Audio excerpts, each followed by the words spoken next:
Second part, ওখানে ভোটারের নাম লেখা থাকলো, পরিচয় লেখা থাকলো, কত নম্বর পার্ট নম্বর সিরিয়াল। এবার এই যে ঘর দেখছেন, এখানে কি পূরণ করতে হবে? এই যে ঘর, এইখানে লিখতে হবে জন্ম তারিখ, কত সালে জন্মগ্রহণ করেছে, ডেট অফ বার্থ, এই ঘরটাতে লিখতে হবে। এটা পূরণ হলো। এখানে কি লিখতে হবে? আধার নম্বর। আপনি দিতেও পারেন, নাও দিতে পারেন, দিতে হবে এরকম কোনো বাধ্যবাধকতা নেই, তবে না দিলেই ভালো, কারণ আপনার সব তথ্যটা কারেকশন হয়ে যাবে, লিঙ্ক হয়ে যাবে। এইখানে মোবাইল নম্বর, আপনি এখানে লিখবেন আপনি যে মোবাইলটা ব্যবহার করছেন, মোবাইল নম্বর, বুঝতে পারলাম? এইখানে কি লিখবেন? গার্জেনের নাম, ফাদার্স বা গার্জেন, ফাদার্স বা গার্জেন, মানে 2025-এর যে ভোটার তালিকা আছে সেখানে দেখবেন যে গার্জেন বা পিতার নাম লেখা আছে। গার্জেন কেন লেখা আছে? গার্জেন কেন?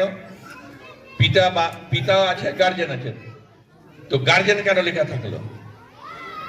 অনেকেই দেখবেন যে যাদের বাবা মারা গেছে, আমরা ভোটার তালিকায় নাম তোলার সময় লিঙ্ক দিই, লিঙ্ক, তো সেই লিঙ্কে যাদের বাবা থাকে না, ভোটার তালিকায় নাম থাকে না, তখন লিঙ্ক হিসাবে আমরা মাকে দিই, বা যাকে আমরা লিঙ্ক হিসাবে সেখানে দেখিয়েছি সেই হলো গার্জেন। তাহলে ভোটার তালিকায় যে নামটা আছে এইখানে কিন্তু তার নামটা হবে। তাহলে যার নামটা আমি এখানে দিলাম, যার নামটা এখানে দিলাম, তার এপিক নম্বরটা এখানে বসবে, ভোটার কার্ড নম্বরটা।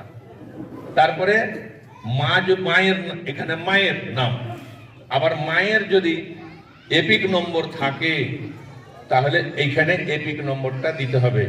যদি না থাকে কোনো গল্প নেই, না থাকলে দেওয়ার কোনো প্রয়োজন নেই। আবার এখানে কি আছে?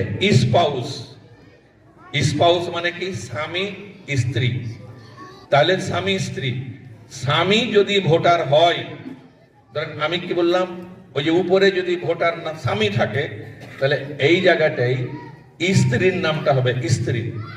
আবার যদি স্ত্রী যদি ভোটার হয় তাহলে এই জায়গাটাই নাম হবে স্বামীর। তাহলে স্বামীর ক্ষেত্রে স্বামী যদি ভোটার হয় তাহলে আমি এইখানে যার নামটা দিব স্ত্রীর নাম, তাহলে স্ত্রীর ভোটার কার্ডের নাম্বারটা এখানে বসবে, স্ত্রীর ভোটার কার্ড নাম্বার বসবে। আবার ভোটার যদি স্ত্রী হয় তাহলে স্বামীর ভোটার নম্বরটা এখানে বসবে, আর স্বামীর নামটা এখানে বসবে। ক্লিয়ার? নেক্সট করো।